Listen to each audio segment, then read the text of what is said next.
I'm the dude. So that's what you call me. Are you a virgin? Yeah, not since I was 10. Are you there, God? It's me, Margaret. Come on to the coast. We get together, have a few laughs.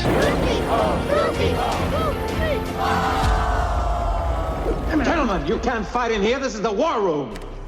Can I return it if it doesn't fit? It always fits. Eventually.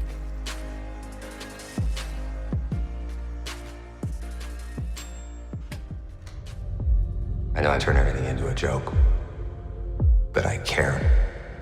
Or I want to use that for something important.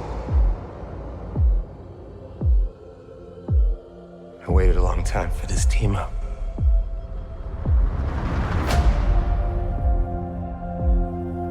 In my world,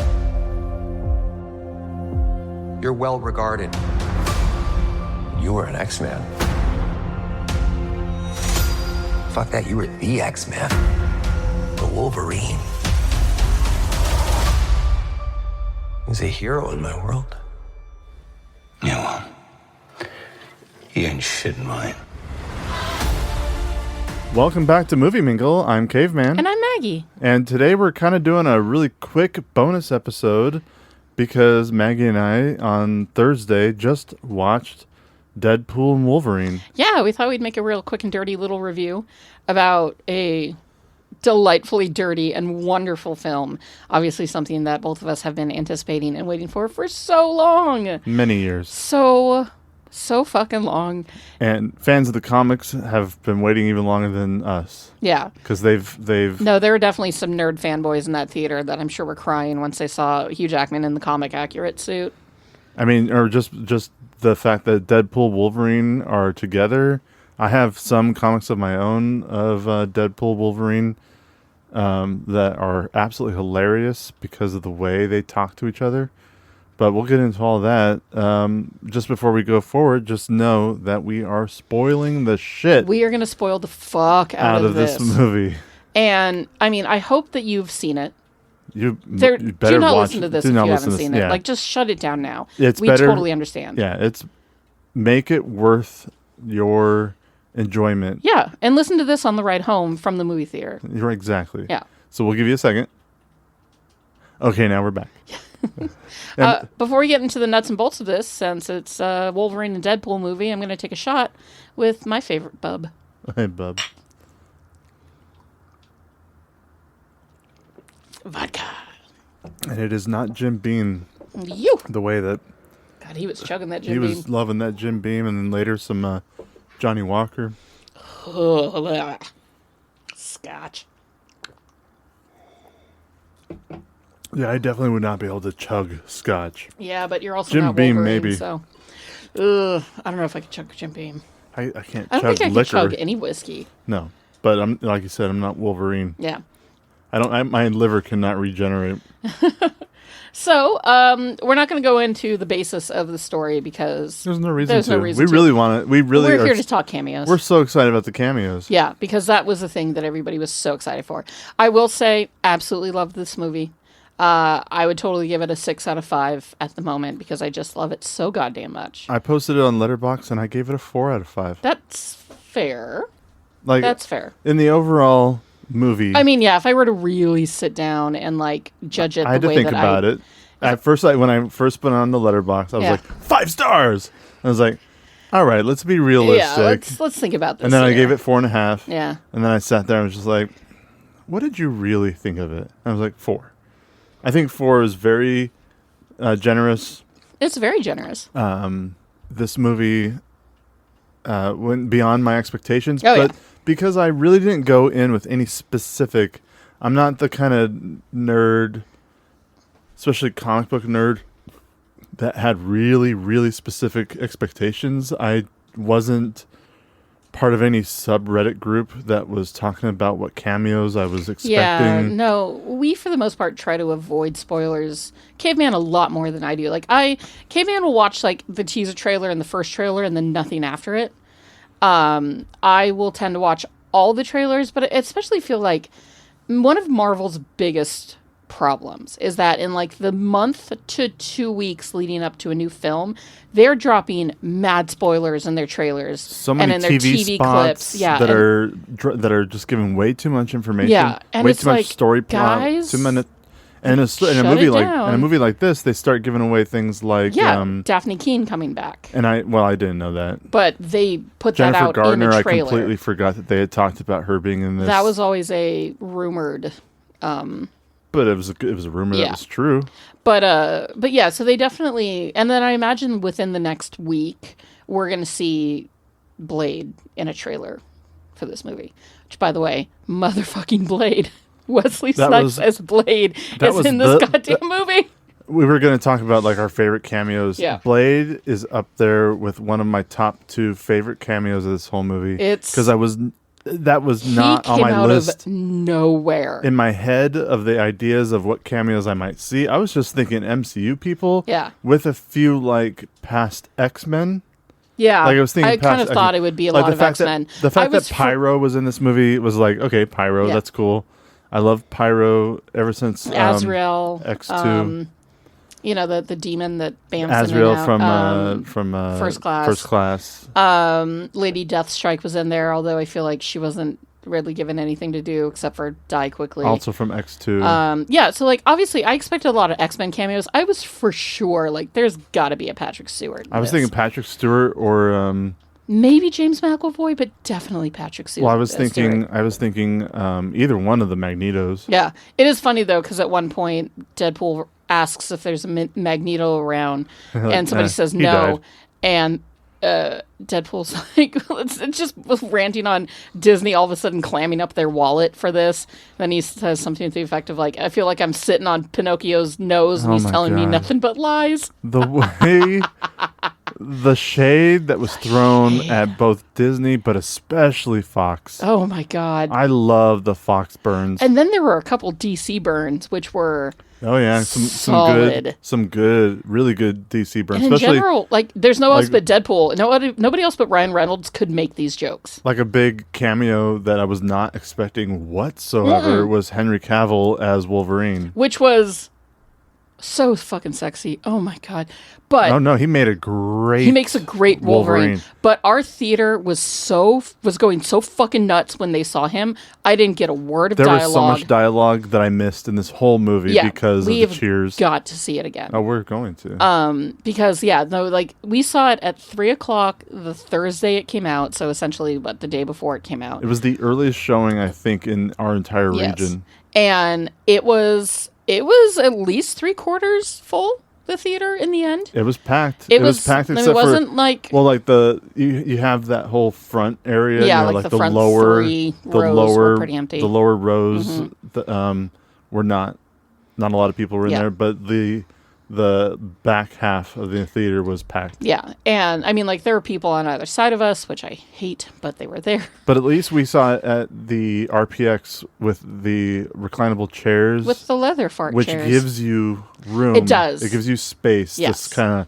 of spread it. Even when you have people on either side of you, you get your space. Whereas other theaters, when you have people on, you feel like it's a like sardine. in an airplane, right? And the guy next to me did put a blanket on, so I felt like I have even more space because he was wrapped up in a blanket, so I didn't feel like his arms were suddenly going to flail. The guy next to me, kept on really overreacting. I heard him every single cameo into it. He was really into it.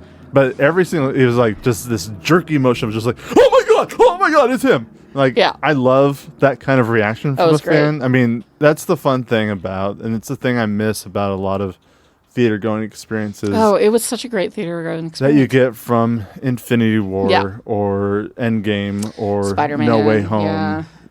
X-Men or Deadpool Wolverine was definitely one of those great moments that I love being in a theater with people who are just like-minded nerdy nerdy as you, who are just as excited to see these things, and they get the jokes, they're excited about cameos. There was nobody that pointed to Gambit and went, "Who's that?" Because we all fucking knew. We all know when Gambit showed up, and it was Channing Tatum. Oh my god! And he's in comic accurate costume with that fucking accent, that terrible. He was so Cajun accent, badass. Oh, he was amazing. He was so badass. He was amazing, and I love that Deadpool at least took the time to break. Of course, Deadpool breaks the fourth wall, and he's like, "Who was your dialect coach for this movie?" Because not great. But that's not the point. Like, the point was we got Channing Tatum as... We got Channing Tatum. We got a comic-accurate Gambit, and we got Channing Tatum as Gambit, and he's been trying to make a Gambit movie for years. And even though that... And even... He was even willing to direct... he was even willing to direct and, write and direct and act in a Gambit movie. That's how serious he was about the part. But they wouldn't. It never came to be. It never came to be. They wouldn't do it for him. But and he looked so good. The cards looked amazing. His staff looked amazing. When the staff came out, there were at least a couple people in our theater that had, a huge spontaneous boners? orgasm. Oh yeah, absolutely. Yeah. That staff came out, and even I was like, and I am not a huge X-Men fan, and by that I mean to say, I've enjoyed the animated series. I've loved the movies. I know the lore for the most part, but I'm not a deep dive. I'm not a deep X-Men nerd the way that some people are, but I still loved every second of it. Seeing him as Gambit, he was just so fucking awesome. He looked great. So one of the very first cameos that we got was, besides all the different Wolverines, right? Which, all the different Wolverines were really fun. Short Wolverine, incredible. I didn't fully, again, the crowd was going so nuts in the theater that I kind of lost a lot of the Wolverine cameos at the beginning. You get a Short King Wolverine. You get Wolverine versus the Hulk. You got Wolverine. Wolverine versus Hulk was a big deal for comic book fans. Yes. Because he's in the comic book accurate. I think it was yellow and brown. Yes. He was in from a specific run where he fights the Hulk, and people, even now that they've seen it, I've heard many people want that movie of Wolverine versus Hulk, which I'd be totally down for. But it went by so fast, I kind of forgot about it. All the Wolverine cameos, at the beginning, or gags were very quick. There was the Wolverine that was being crucified. There was an older, kind of rougher Wolverine, right? And then there is Cavalrine, which is eventually the there's name old man Logan, and Deadpool have a thing that they do. So I'm wondering if the gray-haired Wolverine we see was part of that. But and it went there's so much. Again, there's so much fan service. We need to see it. This is fan service, the movie. Oh yeah, it absolutely is. And honestly, I'm here for it. Because absolutely. As Caveman and I were talking about a little while ago, this is one of those things that is you have stuck with us for decades. Yeah. But through good and bad, we're going to give you the payoff. Stuck with us for decades, and now you're going to get your wildest dreams. It's the same thing that Endgame No Way Home did with, Spider-Man came out in 2002. Yeah, no, it's 100% the same thing as No Way Home. That's 20 years of Spider-Man. And you finally get to see and the shit that we same. get to see. It's the same thing with this movie. With you get Elektra from one of the worst Marvel movies ever made, which I've never even seen. But her coming back in this, she was so cool. She was so cool, and they even made a little joke about Matt Murdock dying, and she's just not too worried about it. I mean, because that's her ex-husband. Well, there's all this behind. If the audience, it's counting on the audience knowing about all the drama behind the scenes. Yes, which is my cup of tea. With Gambit and Channing Tatum wanting his movie. With the way Wesley Snipes treated Ryan Reynolds on the set of Blade 3. That they obviously buried the hatchet and had Wesley Snipes looked like he was having the time of his life. He was having so much fun. When he's like, I'm the only Blade, and I'm the only one that ever will be, and Deadpool looks at the camera, that can go either way, meaning that the Blade movie that Marvel wants to put out is never going to happen. Either never going to happen, or Wesley Snipes is going to come back for it. As much as I want to see Mahershala Ali as Blade, that movie's never going to happen. I don't think the Mahershala Ali Blade's going to happen. It's not going to happen. I was very excited for it when it was announced. but it's been so It's a long cursed now, project. and it is a cursed project. Although Kevin Feige did say that would be the next rated R film, but It'd it's be- like, girl, It'd be great, but I kind of want Wesley Snipes now. yeah. He's still got it. Like, his quips, He looked so good. He was enjoying doing the acting. Like, there was a refreshing, like, life to Wesley Snipes again. And I've missed him as an actor. I'm not going to lie. Like, even when we did our Tu Wong Fu podcast not too long ago, like, I missed this dude as an actor because he was such a great fucking actor. He is. Yeah. And so, yeah, having him come back, I hope this is like... just fucking chef's kiss. I hope this is like the Wesley Snipes resurgence Yeah. after this movie. The Wesley Snipeagents, what is it called? The Snipe-a-sons? Snipe-a-sons, that's it. We also got Chris Evans coming back. Which, of course, everybody the thought. twist on that. The twist on that. So you see He's him got for the the first hood time. on. Well, he's got the hood on, Yeah. but you hear his voice, and his voice is so recognizable that you're like, well, yeah, that's Chris Evans. And then he puts his arm out, and you see the blue on his sleeve, so you're just like, oh my Holy God, they're shit. bringing Captain America Chris into this? Evans agreed to come back as Captain America for a Deadpool movie. Are you fucking kidding me? And then it turns out... Yeah, when Deadpool's like, Avengers Assemble, and at the very same time, Chris Evans is like, Flame on! And there he goes as the Human Torch. I screamed. I was so happy. It makes me want to watch Fantastic So Four again. I don't hate those Fantastic Four movies. That first one The first one is so good. is not bad. The second one is stupid, but I find it highly enjoyable. It's not terrible. Yeah, Jessica Alba is the worst part of all of it. Of She course. is so Jessica- bad as yeah. Sue Storm. Absolutely. So bad. But I love Yolan Griffiths as Reed Mr. Richards. Fantastic, yeah. I Reed love Richards. Michael Chiklis as the Reed- Thing. yeah, Michael what a Chiklis is great great. fucking thing. Like, he's just so No, good. he was good. And then Chris Evans steals the show as that cocky douchebag that only he can play. You know, And he comes back to and play he comes another back to cocky play it. douchebag. And it's so much fun, especially the end credit sequence, credit which if you scene. didn't see the end credit scene, Yeah, if you're dumb enough Oh not my to God. sit through this all the way to the end credits. hearing Chris Evans say some of the words that he said in that end credit scene was just It's like, I great. want that as my like text alert on my phone. The whole line. Just the whole thing. dialogue. Yeah. Of him talking about what he would do to Cassandra Nova. Like, it's Oh my brilliant. God. It was just so perfect. And I know that they're good friends. Obviously, Chris Evans has been in a couple. He was in Free Guy at the very least.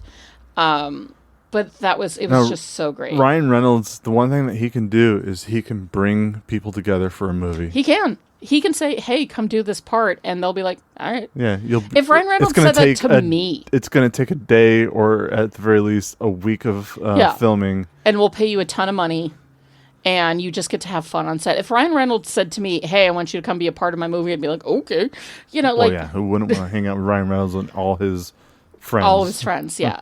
Little sad that Taylor Swift wasn't in it, but Oh my God. whatever.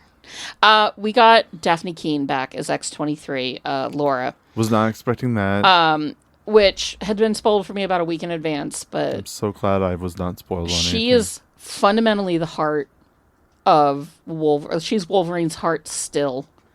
Her and Logan get to share a scene. Speaking- Her and Logan get to share a scene that is so heartfelt and so beautiful that for Absolutely. a second it felt like we were watching towards Logan again. Especially at the very end of the movie where they get to spend, like they have They're together. Yeah, they're together. They're eating together, and They're, they're like, just laughing and they're having laughing. They're a having good time. Yeah, they're both so happy. But The scene where they're in the fire out in the forest was just beautiful. And I really think that Daphne Keane, that Laura's character she's the catalyst of this particular Logan moving forward in the story. Because this Logan is twisted and broken. He's kind of responsible for the deaths of all of his other X-Men. I didn't quite fully get that whole part because I missed it. I missed the dialogue, so I'm not 100% exactly what he said about what his past is, but he fucked up and all the X-Men are dead, right? And so he's living with this. And she's the only one that he tells this to. He doesn't tell it to Deadpool. He doesn't tell it to everybody else, but he tells it to Laura because of their I think he felt an instant connection. And seeing Daphne Keane and Hugh Jackman back together was so beautiful. And in that moment, it genuinely was like like we were watching Logan, and I loved it. Plus, I loved seeing her scream. Plus, I loved when she put on the sunglasses. Plus, I love that, we don't see any of the, like, we don't see Electra Blade or Gambit die when Goliath kind of attacks. Well, the wonderful thing about... No, I don't think they did. The wonderful thing about those cameos, and people put this in a great way with cameos, sometimes cameos are used as props. Yeah. And these cameos were not used as props. No, they were legit characters in the movie. And there's a moment when you're introduced to the four of them, Mm-hmm. when they come on screen, and they come up with this plan, like, yeah, we're going to get her. And Wolverine's like, you're all going to die. And you're just like, no, please don't kill them all off. I didn't want to see Electra die. Like, it was like, funny. Jennifer Garner was so fucking badass. It was funny when Johnny Storm gets turned into a pile of bloody bones. Yeah, she just, like, with a snap of her fingers, like, just de-skins him. Then de-skins him. God, it was hilarious. Cool. Yeah. And so then you're kind of worried about these other four cameos, and I love that they didn't kill them off on screen, and you see most of them, again, at the very end of the movie. I also thought that it was great. Like, I wish I had seen more of the fight sequence where it was... There's a fight sequence where it's like all of the bad guys from X-Men, Sabretooth... Oh my god, the Sabretooth fight. The Sabretooth fight was so fucking good. Sabretooth versus Wolverine. Just how fast it was. So fucking good. But anyways... Who got slashed in their ankles and then... that was Juggernaut. Oh, God, so having Juggernaut back was great, but I wanted to see her actually decapitate him. And I also wanted to see. I wish it was the original Juggernaut. Not Vinnie Jones. Vinnie Jones. Well, either one. Yeah. Vinnie Jones was the original Juggernaut, and then there was another Juggernaut. Yeah, this is the Juggernaut for the earlier the prequels, I think. Hold on, I'm scrolling down. Patch. Vinnie Jones played the original Juggernaut in X2. Yeah. And then there was another Juggernaut in Deadpool 2. And then there was this Juggernaut. I think all three of them are different. I wish it was Vinnie Jones. Vinnie Jones first brought... I'm reading from Variety right now. Vinnie Jones first brought this unstoppable Juggernaut to life in X-Men The Last Stand. Then the Brute was recreated with CGI and Ryan Reynolds' voice in Deadpool 2. The character returns with a new actor in Deadpool and Wolverine, and a super strong, physically impressive helmet plays a major role in the fight against Cassandra Nova. But yeah, I always enjoy seeing the Juggernaut. Like, Lady Deathstrike was there. Psylocke was there, but she was not played by Olivia Munn, thankfully. There's somebody named The Russian. Apparently Blake Lively and Ryan Reynolds' kids were a part of it. And then it gets into the cameos of, like, the set dressing, which the set dressing... Okay, so we see Happy Hogan at one point, right? We see Happy Hogan's office. His office had so many things. Easter eggs in it. And they were mostly Iron Man related, like that little white, especially Iron Man 2. Like clock type thing that's like 3 different poles that like all move. Yeah, which was from Iron Man 2. You got to see... The Shield was from Iron Man 2. Yeah, you got to see Pepper Potts' Forbes cover. There was the suitcase that had the Iron Man suit in it, which was from Iron Man 2. Black Widow doll in the background in one scene. There was Captain America cards in the background. You see Tony Stark's the picture of Tony Stark and Peter Parker from like where he's holding, they're holding up the placard or whatever, but you only see Tony Stark for a second. Seeing Happy Hogan was sweet. I'm never unhappy to see Happy Hogan because he makes me so happy. Hogan. He makes you happy. I found it very funny that when we see Goliath for the first time, Wolverine was like, Deadpool's like, oh, that's from Loki season 1, episode 5, I think he says. Because I feel like a lot of people, if you haven't seen the Loki series, out on Loki. Yeah, which is a goddamn shame because the TVA plays a big part in this whole movie. Part. Plus, B-15 comes back. Yeah, love her. But now she's in charge of the TVA. I have to say, Matthew McFadden was so delightfully like vicious and evil, and just screwbally in this film. It was so much fun seeing Matthew McFadden play. I'm sorry, I'm looking at the cast list. Yeah, I knew Matthew McConaughey played Cowboy Pool. So that's okay. I was going to bring that up. But I didn't know that Nathan Fillion played Head Pool. So again, during that part where you get to see all the Deadpools, I remember hearing Lady Deadpool's voice, but not automatically thinking like, oh, that's Blake Lively, right? Because everybody was like, it's either going to be Blake Lively or it's going to be Taylor Swift. And I don't know Blake Lively well enough to like just recognize her voice. Sure. No, neither do I. I was assuming, it wasn't until the credits that I was like, oh, okay, she was voiced by Blake Lively, which makes sense, right? Because, of course. Matthew McConaughey as Cowboy Deadpool and Nathan Fillion, again, did not recognize their voices. There was too much cheering in the theater, which isn't a bad thing that you miss out on parts like that because, you know, it's funny. And then apparently one of Ryan Reynolds' kids played Kid Pool. But whether or not they actually said all that filthy ass dialogue remains to be seen. I do want to shout out real fast. Yeah. B15? B52. No, B15. B52s is a band. B52s were a different band. Yeah, B15, Wunmi Masaku. Mm-hmm. One of my favorite roles that she was ever in, and I think we may have talked about this in another podcast, maybe. But Lovecraft Country. You do love Lovecraft Country. Her role in Lovecraft Country, and even the Loki series, both were great, but especially Lovecraft Country. I just wanted to shout her out because she's a wonderful actress, and anytime I see her, I'm so happy. Oh, she's an incredible actress, and she does such a great job in Loki. Fucking Loki season 2 broke me. It was, if you haven't watched the Loki series yet, it is truly a thing of pure beauty, and it stands up there with some of the best stuff that Marvel has ever done. Yes, I love Falcon and the Winter Soldier for my own personal reasons. I love Moon Knight for my own personal reasons. But I think that the Loki series, that you know, those 2 seasons are the best thing that Marvel has done in terms of their television stuff. It was better than WandaVision.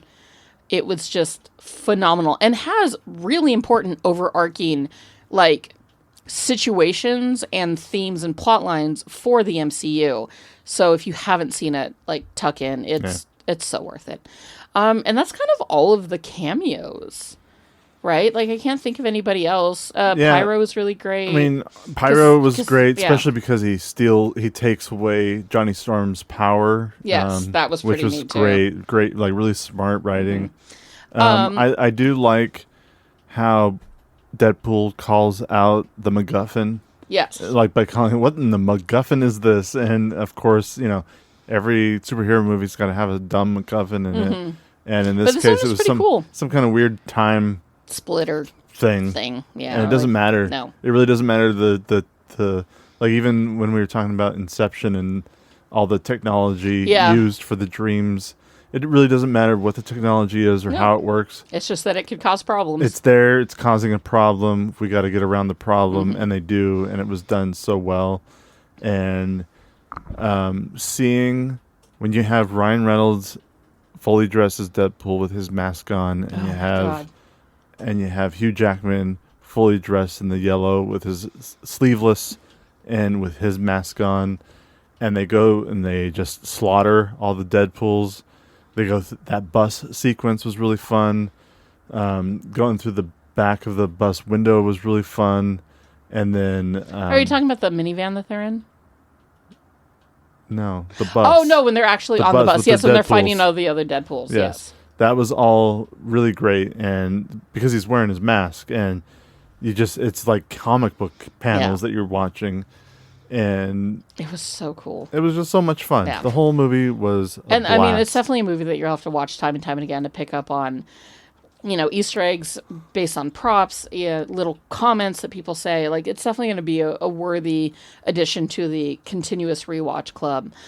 Really quick, I will point out that on Rotten Tomatoes, it has a 79%, which is certified fresh at 79%. But the audience score is 97%. Of course it is. Yeah.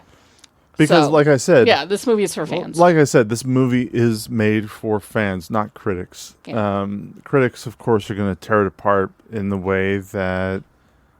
The way it tells the story it's a very comic book movie type of.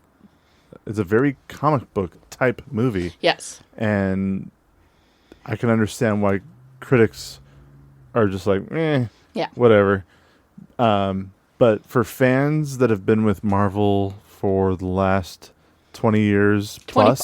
Plus years, because it's been since X-Men came out.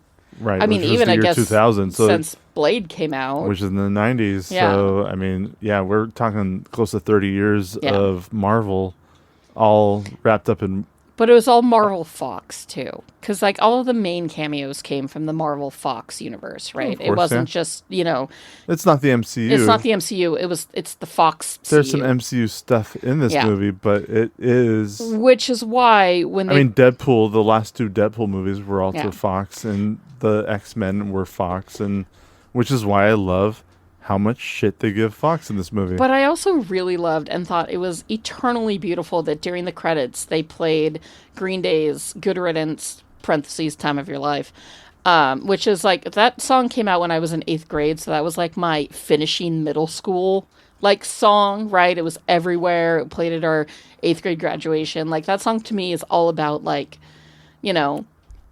literally turning the road and moving on to bigger and better things. So when they're playing that song over all of the highlights and the bloopers and the footage of great the X-Men movies sequence. And the Blade movies and all that, it was so sweet. And it wasn't just like Deadpool and Wolverine stuff. It was everything. It was the prequels, quote unquote, with James McAvoy. They were even showing the Blade bad, stuff. The really bad Fantastic Four footage. They showed Fantastic Four stuff. They showed even the one with Shoo, the Shoo who played Reed Richards. Wow. From Miles Teller. Oh, Miles Teller. Professional Shoo. Yeah. And like they just showed what Fox had done with his Marvel. With the Marvel like verse that they had, right? And it was sweet. It was really neat seeing fucking such a young baby Hugh Jackman dressing up as Wolverine. It was really sweet seeing the James McAvoy stuff. I don't know. I thought that was wildly poignant and heartfelt, and I thought it was really cute. And then the end credit sequence with the Human Torch and all the shit that he said. Getting Chris Evans to say all that. Oh, it's just so fucking good. I will say really quick, I absolutely adored Emma Corwin as Cassandra Nova. I thought she did a great job. She looked stunning. I thoroughly enjoyed her on screen. I'm sad that she's gone because she's kind of one of those villains that I feel like could be there forever, and I'd be totally happy with it. Ryan Reynolds and Hugh Jackman did a just phenomenal job across the board. I mean, in their scenes. We didn't really bring it up, but I really want to talk about, just real fast. Yeah. The very beginning of the movie of Ryan Reynolds being like, I know there's a lot of worry out there about us, like, making everything that happened in Logan. Oh my God. Like, not we're not going to honor what happened, the beautiful ending that was Logan. And then but that's totally what we're going to do right now. And then he completely desecrates Logan's grave. Oh my God. And uses his skeleton to murder people. And when he donned the claws, oh yeah, fuck, was that cool. When he fuck, was that cool. When he accidentally stabs himself with his and then, like, he claws. can't get them out of the two dudes, and oh my God, just as foul-mouthed and wonderful. You know what? This movie, good on Kevin Feige for just being like, you know what, Ryan Reynolds, you know what you're doing. Go do it. Just don't, the only thing you can't have is cocaine, and then they did nothing but bring up cocaine. Oh man. Everybody does a phenomenal job. I don't think there's one single one single weak point in the whole movie. Obviously right now is like a mega nerd fan. I'm like, 6 out of 5. But yeah, I agree with you. I think it's a solid 4 out of 5.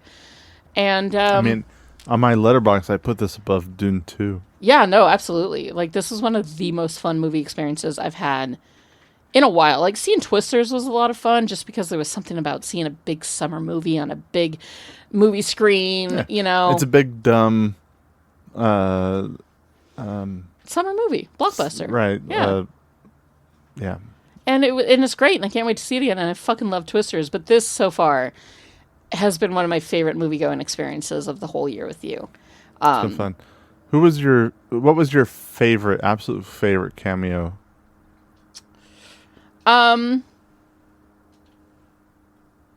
Honestly, it was probably Gambit, because I was so happy for Channing Tatum, because I've been, as a pop culture maven, I've been following the news for years. I was so happy that he got to do it, and I was so happy that they made him so badass. Yeah, like, I thoroughly enjoyed Chris Evans. I thoroughly enjoyed Jennifer Garner's Electra, who I thought was such a badass, too, and she had a great time. But there was something about seeing Channing Tatum in that suit with the bright purple eyes, doing the card tricks, that made my soul happy in a way that I didn't know I needed it. So I think that's probably my favorite. What about you, Caveman? Mine was definitely... I mean, Chris Evans as Johnny Storm so fucking good. Was a great callback, but... I have to say my absolute favorite cameo, because I just I was expecting Chris Evans to be in it. Yeah. Obviously, this is Captain America. Yeah. But I had a feeling that he was going to be in it, and so when he showed up, I was just I kind of did too, because of Free Guy. And so it was a great twist. Yeah. That it was Johnny Storm, but I think Wesley Snipes coming in as Blade. Yeah, that's fair. I've been You fucking love the Blade movies. I love all three of them. I love all three of them. I will watch all three of them. And so, I mean, Blade came out in 1998. So, I mean, we're talking about almost 30 years later. Yeah. And he just was having the time of his life. Yeah. It was just a huge Marvel fanboy moment of getting him in a movie, and then getting to see him fight again, his silver bullets that he shoots, his blades that he uses, his teeth. He even uses the line about ice skating uphill that he used in one of his movies. It was just all perfect. It's funny because we talk about these as cameos because they were unexpected, pop-ins of characters. But, like, Jennifer Garner had more to do in this movie than, what is her name? She ever did in her own movie. Than Marina Baccarin, who plays Vanessa. Vanessa. Like, if anything, I would consider Russian Steel Man Colossus. I would consider Colossus a cameo versus Channing Tatum as a character, because Colossus was barely in it and had like 2 lines, and Channing Tatum had they wanted to bring back some of the. So I'm just saying that, like, we're talking about cameos, but in reality, it's really just like these are the guys that helped carry the movie, and they carried it beautifully. So yeah, I fucking love Deadpool and Wolverine. I'm glad we're getting to talk about it real fast because it's a lot of fun too. Yeah. But we got to go make dinner. Yeah, let's go make dinner and now. Watch some of the Olympics. So yeah, the Olympics are on now. Yeah. But yeah, we just wanted to give our first impressions. Yeah, we saw this on Thursday.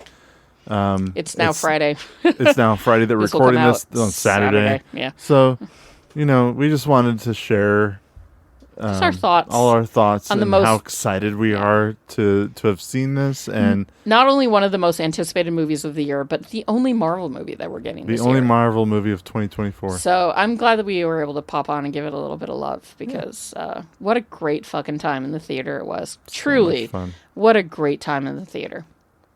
So, until next Wednesday when we put out Spider-Man Across the Spider-Verse, this is Caveman and Maggie signing off and telling you to go grab your friends and go mingle. Bye. Are you an effective team? We are an effective team. Let them fight. How did you just do that? I'm a really good lawyer. Here on Caladan, we've ruled by air power and sea power. On Arrakis, we need to cultivate desert power. Welcome, Mr. Beach. What's that bar? I'm a little confused. Well, we wouldn't want that, would we? I don't want to brag, but I will. I was in the Avengers. The Avengers? Yeah. That's great. Thank you. What is that? I'm going to make him an offer he can't refuse. Toga, toga, toga, toga.